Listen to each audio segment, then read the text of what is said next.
The HOA utility truck backed through my ranch gate at 6:04 in the morning. Its reverse alarm cut through the fog while two workers lifted bolt cutters toward the fenced transformer station sitting inside my newly inherited 2,700 acres. Diane Mercer stood beside them in a charcoal coat, pointing at the gate like she owned the ground under it. Behind that fence, the main power feed for Cedar Hollow Estates hummed loud enough to vibrate in my boots. Streetlights, security cameras, clubhouse refrigeration, pool pumps, gate systems, and every house on the ridge depended on that corridor. What Diane did not understand was simple. I controlled the utility access road, the fenced transformer pad, and the power line easement crossing my ranch. The bolt cutters snapped shut before I reached them. Steel rang against steel. The transformer gave off that dry electric buzz that makes the air feel sharp. Damp grass brushed my jeans as I crossed the clearing. One worker froze with the cut chain in his hand. The other looked back at Diane. She did not blink. That was her first mistake. People who are right usually bring paperwork before bolt cutters.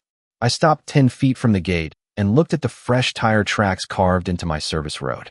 Red clay stuck to their truck tires. The smell of diesel mixed with wet cedar. A yellow warning sign on the fence read high voltage, authorized personnel only. Someone had zip-tied a laminated HOA notice beneath it. Cedar Hollow Utility Access Zone. That sign had not been there yesterday. My name is Ethan Walker. I am 44 years old, and 3 weeks earlier I inherited this ranch from my uncle. I knew cattle leases. I knew fences. I knew land records well enough to read them twice. What I did not know, until that morning, was why an HOA thought it could walk into my property and service an electrical corridor without asking. Diane stepped forward with her phone in one hand and a folder in the other. She was 56, polished, and calm in that suburban boardroom way that makes threats sound like procedures. Her white SUV sat near the gate with its flashers blinking. Behind her, a Cedar Hollow security guard leaned against a golf cart like this was routine. "Mr. Walker," she said, "this access point serves our community. We have maintained it for years." I looked at the broken chain again. Not this morning. Her smile tightened. The fog drifted between us. Somewhere beyond the ridge, porch lights flickered across Cedar Hollow Estates as the sun started climbing. Hundreds of homes sat just past my northern fence line. From where we stood, I could see the power poles marching across my pasture toward them. Tall wooden structures, weathered crossarms, wires humming above open grass. They looked ordinary until you realized every one of them crossed private land. Diane opened her folder and pulled out a photocopied map. The edges were curled. A thick yellow line ran across my ranch. "This easement predates your ownership," she said. "You cannot interfere." I took the page, but did not answer right away. The map showed the corridor, but not the transformer pad fence, not the service road, not the maintenance gate, and not the brass survey marker half buried beside the concrete base. That marker carried my family name. The worker with the bolt cutters shifted his weight. The chain dangled from his hand. I heard the transformer hum harder, or maybe the silence around it made the sound feel louder. Diane kept talking about community reliance and utility continuity. I kept staring at the survey marker. Then I noticed the date stamped into the concrete pad. The date stamped into the concrete pad was newer than the date on Diane's map. I crouched beside the transformer fence and brushed dirt away with my hand. Moist soil stuck beneath my fingernails. The metal surface felt cold from the morning fog. The workers watched without speaking. Diane folded her arms. The hum from the equipment filled the silence. The numbers became clearer as the dirt fell away. The pad had been expanded years after the document she carried was created. That caught my attention immediately. I stood and handed the photocopy back to her. "Do you have anything newer?" I asked. Diane's expression barely changed. "This is the document we have always used." That answer landed harder than she intended. Always used was not the same thing as correct. A hawk circled above the pasture. The wind pushed through the utility corridor and rattled the warning signs on the fence. Something about the entire scene felt rehearsed. The workers clearly expected access. The security guard looked bored. Diane sounded certain. Yet nobody seemed interested in the date sitting right in front of them. That detail stayed with me. I walked along the fence line. Wet grass brushed against my boots. A row of weathered utility poles stretched north towards Cedar Hollow Estates. The poles crossed open pasture, dipped into a creek bed, then disappeared beyond a line of cedar trees. I followed them with my eyes until they vanished. Every wire pointed toward the community. Every connection seemed to begin here. Diane continued talking behind me. She mentioned continuity. She mentioned maintenance. She mentioned community obligations. She never mentioned ownership. That omission felt important. A mini excavator sat near the service road entrance. Fresh tire tracks cut through the mud beside it. I stopped and looked at them. They were recent. Very recent. Someone had been working around the corridor before sunrise. Who authorized equipment on my property? I asked. Diane hesitated for half a second. It was brief, but I noticed it. Then she said a contractor had inspected vegetation near the lines. Her answer raised a second question. Contractors leave paperwork. I asked for it. She said she would send it later. Another answer without a document attached to it. The sun climbed higher. The fog began to thin. More of the corridor came into view. Near the transformer fence, I noticed a brass survey marker set into concrete. It matched the one carrying my family name.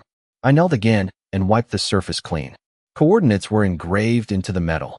Nearby, partially hidden by weeds, stood an older wooden stake with faded orange paint. Someone had tried to mow around it. My pulse picked up slightly. Survey markers do not appear by accident. They exist because boundaries matter. I pulled out my phone and photographed everything.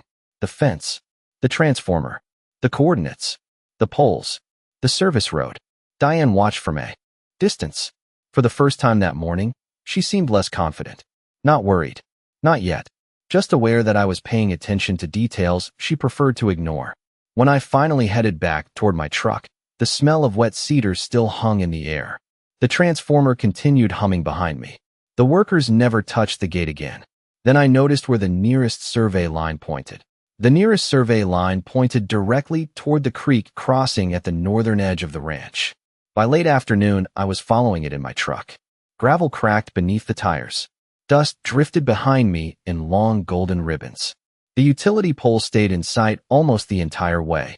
They crossed pasture, climbed low hills, and cut through cedar groves that had stood there longer than most people in Cedar Hollow had been alive. Every few hundred yards, another survey marker appeared. Some were easy to spot. Others were nearly hidden beneath grass and brush. The pattern was impossible to ignore. The corridor followed a carefully documented route. That route mattered. I stopped near the creek and stepped out into the warm air. Water moved quietly beneath a concrete crossing. The smell of damp earth mixed with cedar and sun-baked stone. A metal utility cabinet sat nearby. It was locked. A faded identification plate was attached to the side. Most people would have walked right past it. I did not. The number stamped into the plate matched part of the coordinate sequence I had photographed that morning. That was the first real connection. I took another photo. Then another. A few minutes later, I climbed back into the truck and headed toward the county records office. The building sat 30 miles away in a small town surrounded by grain silos and feed stores. The air conditioning hummed above rows of filing cabinets. Old paper carried that dry scent every records room seems to have. A clerk helped me locate historical survey maps connected to the ranch. I spread them across a large table beneath bright fluorescent lights. The original ranch boundaries appeared exactly where I expected. The utility corridor appeared too. Then I found something interesting. The corridor was labeled differently on older maps than on newer copies. That difference was only a few words, but it caught my attention immediately. Words matter when property is involved, especially old words. I requested additional files. The clerk disappeared into a back room. 10 minutes later, she returned carrying a thick folder secured with a faded ribbon. Dust rose from the cover when she set it down. Several pages contained engineering sketches. Others contained correspondence between surveyors and utility representatives. I turned pages slowly. Most of it was routine. Measurements, notes, maintenance references. Then a single document stopped me cold. It described access rights, not ownership. Access rights. I read the paragraph twice. Then a third time. Outside, the sun dipped lower toward the horizon. Long shadows stretched across the courthouse lawn. I photographed the page and saved every image twice. My phone vibrated before I could continue. Diane Mercer. I let the call ring for a moment before answering. Her voice remained calm. Too calm. She asked whether I had reconsidered granting unrestricted access through the ranch. I asked whether she had found the contractor paperwork from that morning. A short silence followed. Not long, just long enough to notice. Then she said her legal team would be reviewing everything soon. That answer told me more than she intended. People with clear authority rarely delay simple documents. After the call ended, I returned to the folder. Near the back, I found a folded survey sheet tucked between two unrelated records. Someone had handwritten a note along the margin decades earlier. The note referenced an easement revision I had not seen before. I unfolded the next page and stared at the heading. The heading read Easement Revision Addendum. I stared at it for several seconds before turning the page. The fluorescent lights above me buzzed softly. The courthouse was nearly empty now. Somewhere down the hall a door closed and echoed through the building. I leaned closer to the document. The language was precise. The utility company retained maintenance rights across the corridor. Access rights were clearly defined. Inspection rights were clearly defined. Emergency response rights were clearly defined. One thing was noticeably absent. There was no transfer of ownership. I read the paragraph again. Then I checked the date. The revision had been recorded years after the original easement. That mattered. A lot. My phone screen reflected against the paper as I photographed every page. The clerk glanced over from her desk, but said nothing. I kept reading. Several attached sketches showed utility poles, service routes, and maintenance access points. The transformer station appeared on one drawing. So did the service road. A handwritten notation pointed directly to the fenced area Diane claimed her HOA controlled. The note referenced utility use only. Not HOA use. Not community ownership. Utility use only. I sat back in my chair and listened to the quiet hum of the building. The pieces were beginning to connect. Outside, the last sunlight faded behind the grain silos. I requested copies of the entire file. While the clerk prepared them, I spread the maps across the table one more time. The corridor cut through my ranch like a spine. Every major utility line serving Cedar Hollow appeared linked to it. Every page seemed to point toward the same conclusion.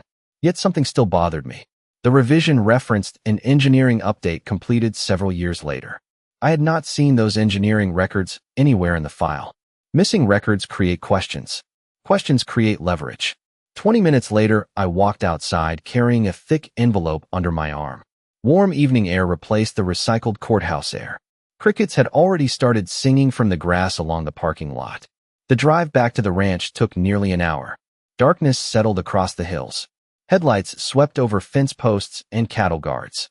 Utility poles appeared and disappeared beside the road like silent markers guiding me home. When I reached the ranch house, the porch light glowed against the darkness. I carried the records inside and spread everything across the dining table. Maps covered one end. Survey photos covered the other. The easement revision sat in the center. Coffee steamed beside my laptop. I entered the coordinates from the survey marker into a mapping program. The screen loaded slowly. Then a satellite image appeared.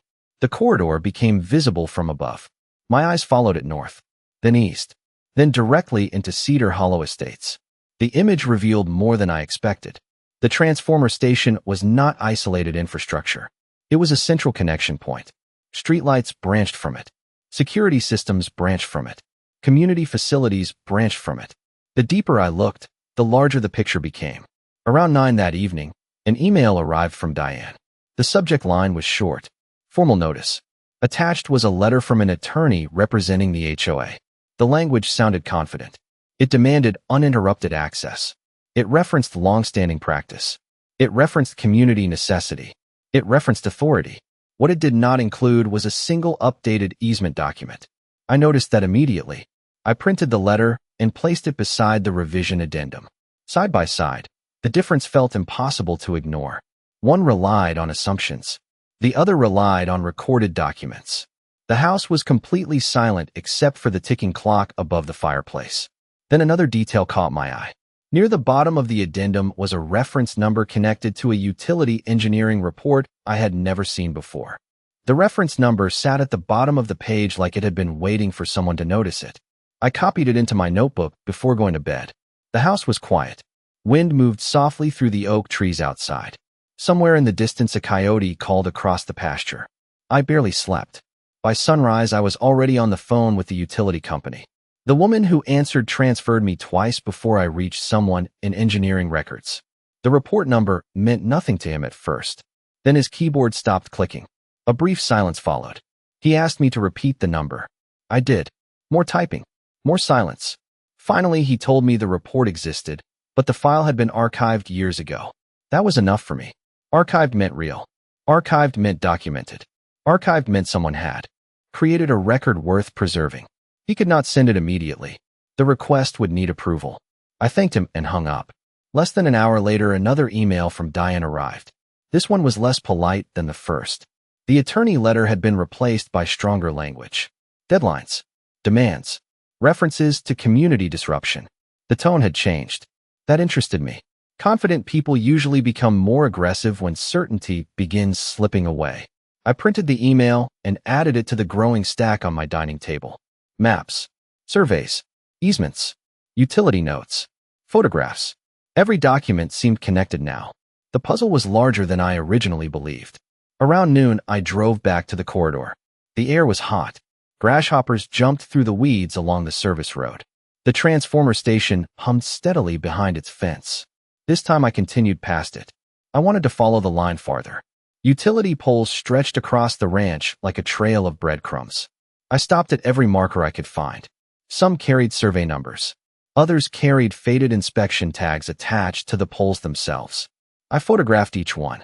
The deeper I went, the clearer the pattern became. The corridor was not simply crossing the ranch. It was structured around it. Every major connection point seemed positioned according to the property boundaries established decades earlier. Late in the afternoon, my phone rang. The caller identified himself as Martin Reyes, a regional utility engineer. His voice carried the calm confidence of someone who spent his career solving technical problems rather than political ones. He had reviewed my inquiry. He wanted to visit the ranch. That caught my attention immediately.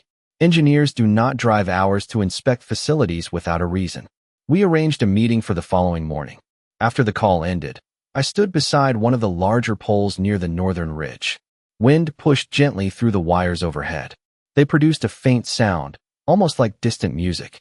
From that vantage point, I could see Cedar Hollow estates spread across the horizon. Rows of roofs reflected sunlight. The clubhouse stood near the center. Streets curved through the neighborhood like veins. Everything looked peaceful from a distance. Yet every home depended on infrastructure running through the land beneath my feet. That fact felt larger every day. As evening approached, another detail surfaced. One of the photographs I had taken near the transformer station showed a metal inspection plate I had overlooked. After zooming in, I noticed a company stamp and a maintenance designation. The designation did not match the description used in Diane's attorney letter. Not even close. I enlarged the image again and stared at the screen. Then I saw the date beside the designation. The date on the inspection plate was 8 years newer than the date referenced in Diane's attorney letter. I zoomed in again to make sure I was reading it correctly. The numbers did not change. The designation did not change. The document in her email described one thing. The equipment itself described another. Morning arrived before I stopped reviewing photographs. A pale orange glow spread across the eastern horizon as I stepped onto the porch with a cup of coffee. Cool air carried the scent of cedar and fresh grass. The ranch was quiet except for distant birds and the occasional low call from cattle beyond the tree line. At exactly 8 o'clock, a white utility truck rolled through the front gate. Martin Reyes stepped out carrying a hard hat, a tablet, and a weathered leather folder. He looked like a man who spent more time around equipment than conference tables. We shook hands. Then we headed straight toward the corridor. The truck bounced along the gravel service road while dust drifted behind us. Martin spent most of the drive studying maps on his tablet. Occasionally, he glanced out the window toward the poles. His expression stayed neutral. That made it impossible to guess what he was thinking. When we reached the transformer station, he walked the perimeter slowly. He checked identification plates. He photographed markers. He compared coordinates against his tablet. The transformer hummed steadily behind the fence. Wind moved through the wires overhead. Neither of us spoke for several minutes. Then Martin crouched beside the survey marker carrying my family name. He brushed dirt away with the edge of his glove. His eyes narrowed slightly. That small reaction caught my attention. He entered something into the tablet. A few moments later, he walked to the maintenance gate and inspected a second marker mounted near the hinge assembly. More notes. More photographs. More silence. Finally, he stood and looked toward the utility poles stretching north. "How far have you followed the corridor?" he asked. I pointed toward the ridge. "Every marker I could find." He nodded slowly. Then we spent the next 2 hours driving the entire route. The farther we went, the more detailed his inspection became. At several locations, he stopped to verify coordinates. At others, he compared engineering references against physical infrastructure. The process felt methodical, professional, important. Near the creek crossing, he examined the utility cabinet I had photographed earlier. He opened a maintenance panel using a company key. Inside were inspection records, service logs, and identification numbers. One number immediately matched the archived report reference I had found in the courthouse records. Martin noticed it too. He photographed the panel before closing it carefully. The morning sun climbed higher. Heat shimmered above the pasture. We stopped for lunch beneath a cluster of oak trees overlooking Cedar Hollow estates. From there, the entire community was visible. Streets curved through the neighborhood. Clubhouse roofs reflected sunlight. Cars moved through the gates. Everything appeared peaceful. Martin studied the view for a long moment. "That is a lot of infrastructure," he said quietly. It was the first opinion he had offered all day. After lunch, we continued toward the northern boundary. Near one of the larger distribution poles, Martin stopped abruptly. He climbed out of the truck and walked directly to a metal identification tag mounted near eye level. His expression changed. Not dramatically, just enough for me to notice. He compared the tag against something on his tablet. Then he checked it again. The breeze rustled through the grass around us. Neither of us spoke. Finally, he turned toward me. "There is something here I was not expecting to find." Then he showed me the screen. The screen displayed a network map I had never seen before. Sunlight reflected across the tablet as Martin zoomed in on the corridor. Colored lines spread across the display like branches from a tree. Distribution feeds, service routes, control points, backup connections. Every line seemed to lead back to the infrastructure running through my ranch. Wind pushed through the grass around us. For a moment, neither of us spoke. Martin tapped one section near the transformer station, then another near the creek crossing, then a third beside the northern ridge. The pattern became impossible to miss. "These are primary feeds," he said. His voice remained calm, but the words carried weight. I looked back toward Cedar Hollow estates in the distance. The neighborhood seemed peaceful from where we stood. Children probably rode bicycles along those streets. Families probably sat down for dinner every evening without giving a second thought to where their electricity originated. Yet the map suggested something much larger than a simple easement dispute. Martin zoomed out again. More lines appeared. The screen now showed the entire service layout connected to the community. Clubhouse systems, security gates, street lighting, irrigation controllers, common area facilities. Layer after layer appeared. My eyes moved across the display. Almost everything flowed through the same corridor. A faint whistle drifted from the wires overhead. Martin looked at me. "I need to verify a few things before making conclusions." That was not a confirmation, but it was not a denial either. We returned to the truck and continued the inspection. The afternoon heat settled heavily across the pasture. Grass shimmered beneath the sun. Every stop seemed to produce another detail, another coordinate, another equipment identifier, another maintenance reference. Near one distribution pole, Martin found a service tag that matched a number referenced in the archived engineering report. Near another, he located an inspection marker linked to the revised easement documentation. The deeper we went, the more the records aligned with the physical infrastructure. That mattered. Documents can be challenged. Physical evidence is harder to ignore. By late afternoon, we arrived back at the transformer station. Martin sat inside the truck reviewing notes. The engine was off. The only sounds came from insects in the grass and the steady electrical hum beyond the fence. Finally, he closed the tablet. "I can tell you one thing now," he said. I waited. "The corridor is far more important than anyone represented in those attorney letters." He did not need to say more. The implication was obvious. Before leaving, Martin requested copies of everything I had gathered. Survey photographs, easement revisions, inspection plate images, historical records. I promised to send them that evening. We shook hands. Then he drove away in a cloud of dust. I watched the utility truck disappear down the ranch road. The silence afterward felt different. He had not delivered a final answer, but he had confirmed that the questions were real. Back at the ranch house, I spent hours organizing files. The dining table had become a command center. Maps overlapped engineering sketches. Photographs set beside legal correspondence. Every document seemed connected now. As darkness settled outside, my email inbox began filling with messages from Cedar Hollow residents. Someone had apparently mentioned the inspection. Word traveled fast in communities like that. Some messages were polite. Others were cautious. A few asked direct questions about the corridor. One resident attached a photograph from a recent HOA meeting. Diane stood beside a presentation board discussing future neighborhood expansion. I zoomed in on the image. Behind her was a map. The same corridor appeared on it. Yet the labeling was different from every utility document I had found. That discrepancy immediately caught my attention. I stared at the screen while the house remained completely quiet around me. Then another email arrived from an unfamiliar address. The email arrived at 9:17 that night. The sender was listed only as a Cedar Hollow resident. No signature, no introduction, just a single attachment and one sentence. You should compare this to the maps from the utility company. I opened the file immediately. The glow from the laptop screen lit the dining room while darkness pressed against the windows outside. Wind tapped a loose branch against the porch roof. The attachment was a photograph taken during an HOA planning session. Someone had clearly snapped it from the back of a meeting room. Diane stood near a projection screen. Behind her was a large development map. I zoomed in. Then I zoomed in again. My pulse picked up slightly. The corridor running through my ranch was visible. The transformer station was visible. Several distribution routes were visible. Yet the labels were completely different from the utility engineering maps Martin had shown me. On the HOA version, the corridor appeared under a designation that implied direct community control.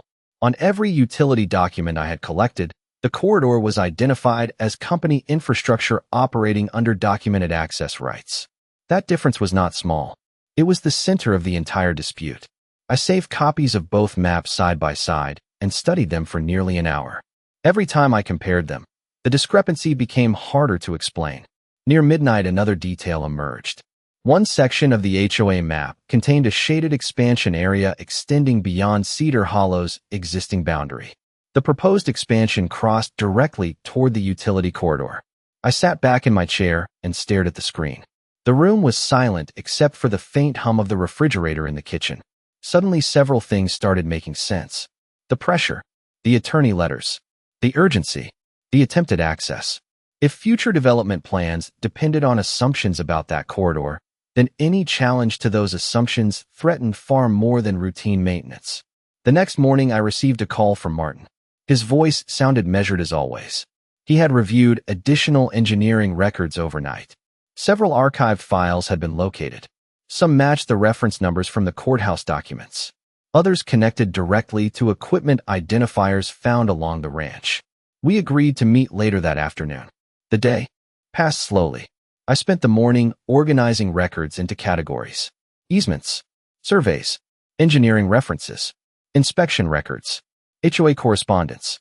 The stack kept growing. By lunchtime, my dining table looked more like a project office than a home. Around 2 o'clock, Martin arrived carrying another folder.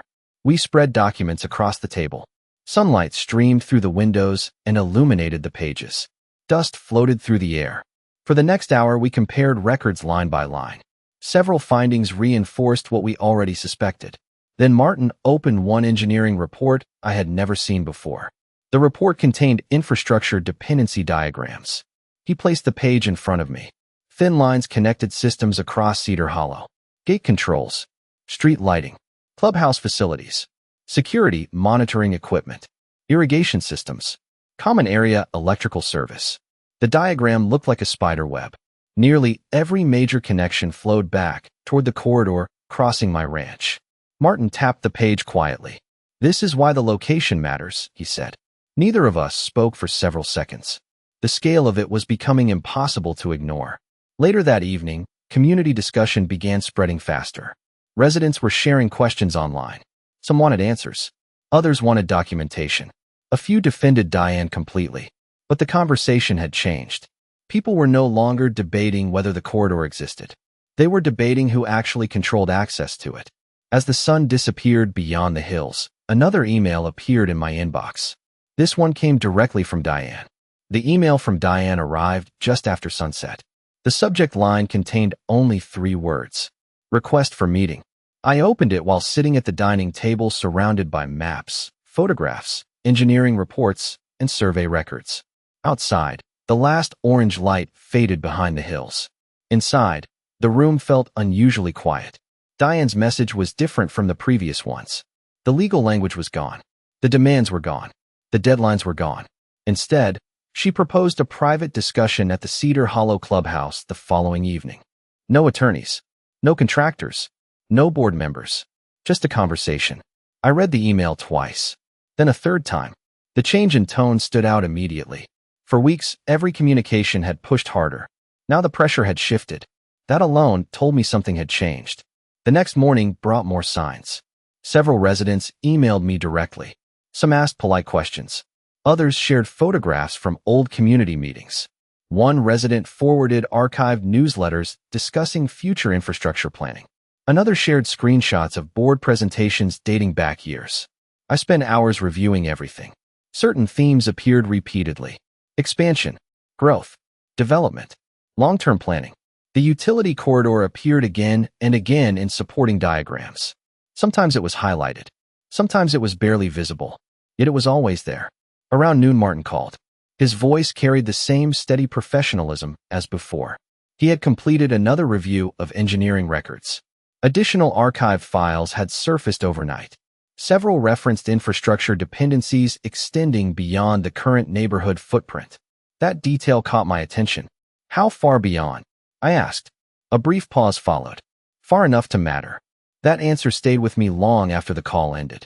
Later that afternoon, I drove towards Cedar Hollow for the first time since inheriting the ranch. The security gate stood beneath neatly maintained landscaping.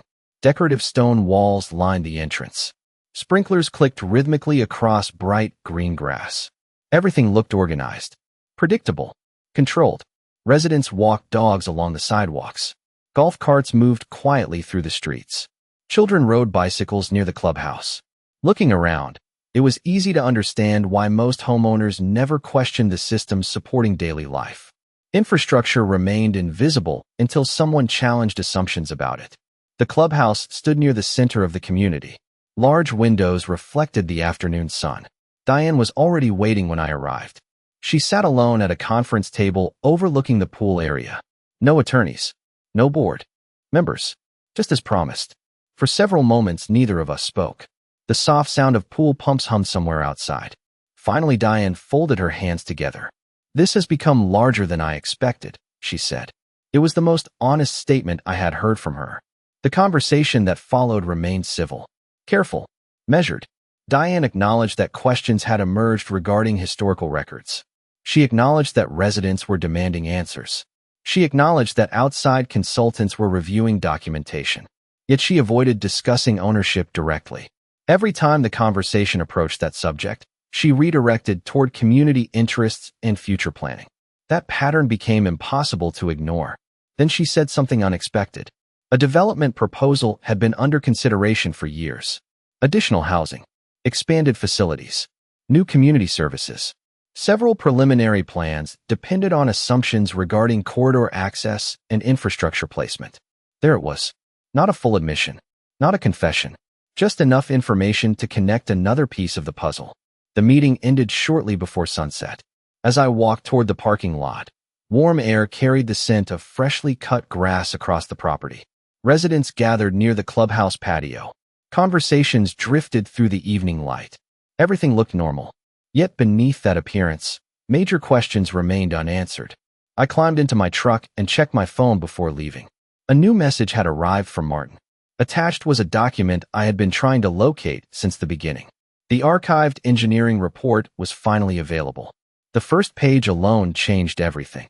The first page of the engineering report carried a classification stamp from nearly a decade earlier. I sat in my truck beneath the fading evening light and read every line before starting the engine. The report was not written for homeowners. It was not written for HOA boards. It was written for utility planners. The language was technical, precise, unemotional. Yet one conclusion appeared repeatedly throughout the document. The corridor crossing my ranch. had been designated as critical infrastructure for future expansion scenarios. I read that sentence 3 times. Then I drove home. Darkness settled across the hills during the trip back. Headlights swept across fence posts and cattle guards. The utility poles appeared beside the road like silent witnesses. By the time I reached the ranch house, a cool wind had begun moving across the pasture. I carried the report inside and spread it across the dining table beside the maps and surveys. The first page was important. The later pages were even more revealing. Detailed diagrams showed projected service growth, future demand estimates, infrastructure upgrades, distribution capacity planning. Every section pointed toward the same reality. Long-term expansion plans depended on continued access through the corridor. Around midnight, I finally leaned back in my chair. The house was completely silent. Then my phone buzzed. A notification from Cedar Hollow's community forum appeared on the screen. Residents were openly discussing the situation now. Some questioned the board's handling of records. Others demanded transparency. Several wanted an independent review. The conversation had moved beyond private meetings. That shift mattered. The next morning brought another surprise. Martin called before 8 o'clock. His voice sounded more direct than usual. The utility company had scheduled an internal review meeting. Engineers, record specialists, infrastructure planners. Multiple departments would be participating. That was unusual. Large organizations rarely assemble teams unless the issue carries significance. We agreed to meet beforehand and compare notes. By late morning, we were seated in a small conference room at a regional utility office. Fluorescent lights reflected off polished tables. The faint scent of coffee lingered in the air. Martin arrived carrying several folders. Another engineer joined us. Then a records supervisor entered. Within minutes, the table filled with maps and technical documents. The discussion remained professional, calm, methodical. Yet the more records they reviewed, the more attention the corridor received. One engineer highlighted infrastructure dependencies. Another referenced archived planning studies. A records specialist verified easement revisions. Piece after piece aligned with information I had already collected. No single document settled everything. Together, however, they painted a remarkably consistent picture. During a short break, I stepped outside. Warm sunlight reflected from parked vehicles in the lot. My phone immediately filled with new messages. Several Cedar Hollow residents had learned about an upcoming HOA board meeting. Attendance was expected to be unusually high. Questions were spreading faster than answers. When the review session resumed, the records supervisor presented something nobody expected: a historical file index. The index itself was ordinary. One entry was not. The entry referenced a supplemental planning document attached to the engineering report years earlier. Nobody in the room had seen it before. The supervisor requested retrieval immediately. For several minutes, everyone waited. Computer screens glowed across the conference room. Keyboards clicked softly. Then the document appeared. The room grew noticeably quieter. The supplemental file did not create a final answer. It did something almost as important.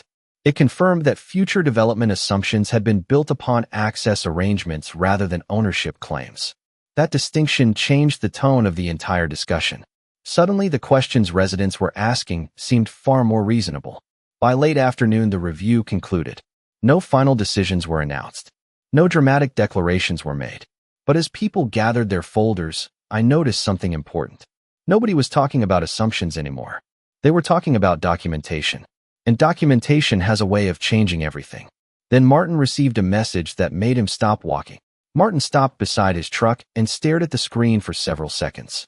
The parking lot around us was quiet except for distant traffic and the low hum of air conditioning units mounted on the utility building. Late afternoon sunlight reflected from the windshield. I watched his expression change. Not dramatically, just enough to tell me the message mattered. "What is it?" I asked. He looked up. The company scheduled a formal community briefing. That caught my attention immediately. Throughout the entire situation, the utility company had been careful, measured. Internal reviews were one thing. Public briefings were something else entirely. Martin explained that senior infrastructure managers wanted to address growing questions from residents and local stakeholders. The meeting would take place in Cedar Hollow within days. Word traveled quickly. By the time I returned to the ranch, emails were already circulating among residents. Some were optimistic. Others sounded worried. The uncertainty was spreading faster than any official statement. That evening I sat on the porch watching the sun disappear beyond the western ridge. Warm air moved across the pasture. Utility poles stretched toward the horizon in long silhouettes. The corridor looked unchanged, calm, ordinary. Yet almost every conversation in Cedar Hollow now seemed connected to it. My phone buzzed repeatedly. Residents wanted answers. Reporters from a local community newsletter wanted comments. Even neighboring landowners had started asking questions. The issue had grown beyond a disagreement between a ranch owner and an HOA board. Around 9 o'clock, another message arrived. This one included the agenda for the upcoming community briefing. Infrastructure review. Historical documentation summary. Future planning considerations. Access agreements. Those words stood out. Future planning considerations. I remembered the development maps, the expansion proposals, the engineering projections. Every path seemed to lead back to the same place. The next morning I drove through the ranch before sunrise. Mist drifted above the creek crossing. Birds moved through the cedar trees. The transformer station stood silent except for its steady electrical hum. I stopped near the fence and looked across the corridor. Fresh dew covered the grass. The entire dispute felt strangely distant from the landscape itself. The land had not changed. The poles had not changed. The records had simply forced people to examine assumptions they had accepted for years. Later that day, another development surfaced. Several Cedar Hollow residents organized an informal gathering at the clubhouse. They wanted transparency before the official briefing. Attendance exceeded expectations. Photographs appeared online within hours. Folding chairs filled the meeting room. Residents stood along walls and near doorways. Questions dominated the discussion. Who controlled maintenance access? What did the engineering records actually show? Why were historical documents inconsistent with HOA presentations? People wanted specifics now, not slogans, not assumptions. Documentation. That shift continued gaining momentum. By evening, Diane issued a written statement to residents. The tone was careful, professional. She emphasized cooperation and ongoing reviews. She promised additional information after the utility company's briefing. Reading between the lines, it felt very different from the certainty she projected that first morning beside the transformer fence. I printed the statement and added it to the growing stack of records on my dining table. The pile had become almost absurd. Surveys, easements, engineering reports, emails, photographs, meeting notices. Every document represented another piece of the story. Near midnight, Martin called again. He sounded tired but focused. The company had completed one final records review. Additional archived correspondence had been located.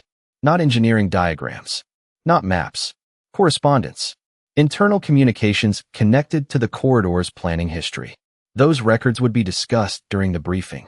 That detail immediately grabbed my attention. Maps explain infrastructure. Correspondence explains decisions. Sometimes the second matters more than the first. After the call ended, I stepped outside. Moonlight stretched across the pasture. The utility corridor disappeared into darkness beyond the ridge. Everything was quiet. Then I noticed the first briefing materials had already been distributed. The briefing materials appeared online before sunrise. I opened them while sitting at the dining table with a cup of coffee and a stack of records spread across the wood surface. Pale morning light filtered through the windows. Outside, fog hung low over the pasture. Inside, the only sound came from the ticking wall clock. The packet itself was not dramatic. It contained infrastructure summaries, historical timelines, and community planning notes. Yet one section immediately stood out. The utility company had included excerpts from archived correspondence discovered during the final records review. That was new, very new. I read every page carefully. Several letters dated back years. Some involved engineers. Others involved planners and consultants. The language remained professional throughout. Still, a pattern emerged. The corridor was consistently discussed as infrastructure operating under documented access arrangements. Never as community-owned property. Never as HOA-controlled infrastructure. The distinction appeared repeatedly. That mattered more than any single opinion. By mid-morning, the Cedar Hollow clubhouse parking lot was already filling with vehicles. Residents arrived early. Conversations started before the briefing even began. Small groups gathered near sidewalks and landscaping beds. Some carried printed copies of documents. Others compared notes on phones and tablets. The atmosphere felt different from anything I had seen before. Less emotional, more investigative. People wanted facts. Inside the clubhouse, rows of chairs faced a projection screen. Utility representatives organized presentation materials near the front. Engineers reviewed notes. Community members found seats. Diane sat near the front row speaking quietly with several board members. She looked composed, professional. Yet there was a noticeable difference from our first encounter beside the transformer station. Certainty had been replaced by caution. The briefing began shortly after noon. A senior utility manager opened the session. His presentation remained calm and methodical. Historical records were reviewed first, then infrastructure maps, then engineering summaries. Every section reinforced the same message. The corridor was important, extremely important, more important than most residents realized. Questions followed, lots of them. Homeowners asked about maintenance responsibilities, future planning assumptions, infrastructure dependencies, access agreements. The answers remained grounded in documentation, not speculation, not opinion, documentation. Martin spoke briefly about engineering findings. He avoided dramatic conclusions. That was his style. Instead, he explained how records, surveys, infrastructure identifiers, and archived reports aligned, piece by piece, step by step. The room stayed remarkably quiet while he spoke. Then the archived correspondence appeared on the screen. Several letters discussed long-term planning assumptions connected to future growth scenarios. One paragraph drew immediate attention. It referenced continued access coordination with land ownership interests, not ownership transfer, not community control, access coordination. The distinction landed heavily across the room. I could feel it. Residents exchanged glances. Notes were written. Screenshots were taken. The conversation had reached a different stage now. People were no longer debating rumors. They were evaluating evidence. The briefing lasted nearly 3 hours. By the end, nobody had delivered a dramatic declaration. No one stood up and announced a winner. Real situations rarely work that way. Instead, something more significant happened. The framework of the discussion changed completely. Assumptions gave way to records. Narratives gave way to documentation. As people left the clubhouse, conversations continued across the parking lot. Small groups formed near vehicles. Questions persisted, but the tone felt different. More informed, more grounded. Later that evening, after returning to the ranch, I sat on the porch watching sunset settle across the hills. The corridor stretched through the pasture exactly as it always had. The transformer station hummed in the distance. Wind moved gently through the grass.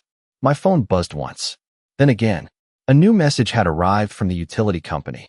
Attached was a proposed framework for future access negotiations. One section immediately caught my attention. One section of the proposed framework addressed something nobody had discussed publicly until that moment. Long-term access coordination. I read the paragraph twice while sitting on the porch. The evening sky glowed orange beyond the western ridge. Wind moved gently through the pasture. The transformer station hummed in the distance, steady and unchanged. Yet everything around it had changed. The framework recognized documented infrastructure needs. It recognized historical easement rights. It recognized land ownership boundaries. Most importantly, it proposed a formal structure that replaced assumptions with clearly defined agreements. For the first time since the dispute began, every major party seemed to be working from the same set of facts. The following week brought a series of meetings. Utility representatives participated. Legal advisors reviewed records. Survey data was verified one final time. The atmosphere felt completely different from those first days beside the transformer fence. There were no dramatic confrontations, no raised voices, just documents, maps, engineering reports, and verified records. That was where the real answers had always been. Diane attended several sessions. She remained professional throughout. The certainty that defined our first encounter had disappeared. In its place was a more cautious approach focused on resolution rather than control. Residents followed developments closely. Community discussions continued online and at neighborhood gatherings. The difference now was that people had access to information. Verified information. The rumors gradually faded. Documentation replaced speculation. Several weeks later, final agreements were completed. Utility maintenance procedures were clarified. Access routes were formally documented. Future coordination requirements were established. Infrastructure planning assumptions were updated to reflect actual records rather than inherited beliefs. The process was not dramatic. It was something better. It was accurate. One afternoon, Martin visited the ranch one last time. We stood near the transformer station while warm sunlight stretched across the grass. The same fence remained in place. The same poles crossed the pasture. The same wires carried power toward Cedar Hollow. Everything looked exactly as it had on the morning this story began. Yet the understanding behind it was completely different. Martin looked toward the corridor and smiled slightly. Amazing what happens when people read the records. I laughed. He was right. The entire conflict had started because assumptions survived longer than documentation. After he left, I walked the service road alone. Grass brushed against my boots. The scent of cedar drifted through the air. Survey markers remained exactly where they had always been. Quiet. Ignored. Waiting for someone to notice them. Near the creek crossing, I stopped beside the utility cabinet that had first connected so many pieces together. Sunlight reflected from the metal surface. Water moved gently beneath the bridge nearby. The ranch felt peaceful again. A few days later, Cedar Hollow held a community meeting focused on future planning. Attendance was high. Residents asked thoughtful questions. Utility representatives answered them. The conversation centered on transparency, documentation, and cooperation. Watching from the back of the room, I realized how much had changed. The issue was never really about a fence, a transformer station, or even a corridor. It was about what happens when people stop accepting assumptions and start following evidence. Eventually, the meeting ended. Residents headed home. The parking lot emptied. The clubhouse lights dimmed. Life moved forward. Back at the ranch, sunset painted the hills gold. Utility poles cast long shadows across the pasture. The corridor stretched toward the horizon exactly as it always had. I stood beside the fence and listened to the familiar hum from the equipment beyond it. The sound no longer felt like a warning. It felt like a reminder. Records matter. Boundaries matter. Facts matter. And when patience is combined with documentation, truth usually has a way of finding daylight. The corridor never changed, but the story around it did.